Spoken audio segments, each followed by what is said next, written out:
Le bilan s'alourdit à La Réunion. Le cyclone Garance a fait 4 morts et des dégâts considérables. Arbres arrachés, routes et électricité coupées. Des renforts sont en route.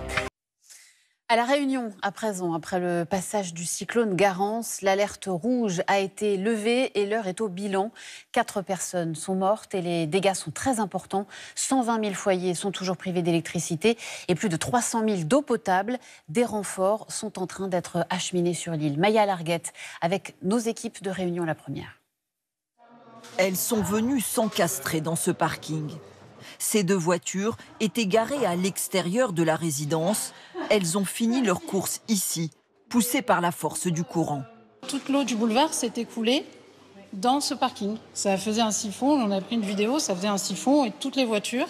Là, le portail, il était complètement ouvert comme ça. Là, on l'a remis, mais ça a poussé le portail. Oui. Des dizaines de véhicules flottent dans les rues, emportés par les pluies diluviennes qui se sont abattues hier. Partout, des carcasses, certaines d'entre elles à moitié ensevelies dans une boue épaisse. L'eau a aussi envahi les maisons. Cet habitant a été surpris par la violence du cyclone. J'ai vu comme un torrent derrière d'abord. Un torrent. Et après, je suis venu regarder en bas. Il a commencé à entrer, mais on ne peut rien faire en fait. Houssen Vadi, lui, a presque tout perdu. Ça, c'est le niveau de l'eau. Tu vois la petite marque qui est là L'eau est arrivée jusqu'à ce niveau-là. On est encore sous le choc. On nettoie, on va dire, on est comme des robots qui essaient de mettre de l'ordre, de se reconstruire un peu.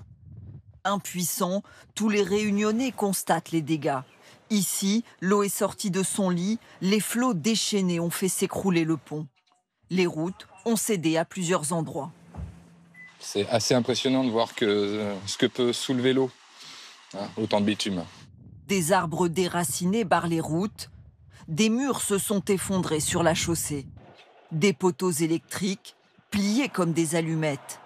120 000 foyers sont toujours privés d'électricité, 310 000 n'ont toujours pas accès à l'eau potable. Plus d'électricité, plus d'eau, plus de réseau téléphonique, coupé du monde. On a perdu le toit de la maison, et le balcon s'est effondré et la maison c'est une passoire quoi.